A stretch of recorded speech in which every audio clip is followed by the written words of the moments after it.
How to earn by watching videos on Swagbucks. Hey everyone, welcome back to the channel. In today's tutorial, I'm going to be showing you guys how you can easily earn by just watching videos on Swagbucks. But before we get started, don't forget to leave a like down below and subscribe to the channel. So Swagbucks is a platform where you can earn rewards and gifts by completing surveys, playing games, watching videos, and shopping online. In order to do that, you first need to open up the app and make sure that you are logged into your account. If you're not, then you just have to tap in the login button and enter your credentials to log into your account. And once you land on your homepage, you will see an interface something like this, where you have different activities that you can do to earn swag bucks. So you could play games to earn it. As you can see here, you could get Uber.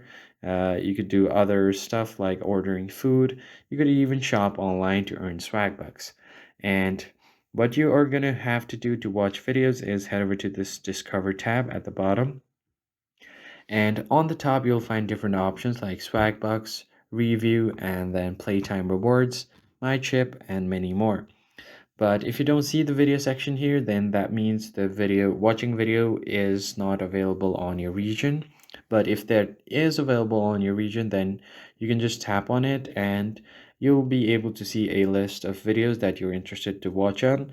And you just tap on the video to watch it and you'll earn certain swag bucks in real time. And that's how you do it. You could even play games like these to earn rewards. So go ahead and tap on Playtime Reward and you'll be able to go ahead and play games to earn rewards. And that's pretty much it. I hope you found this tutorial helpful. I'll see you guys on the next one.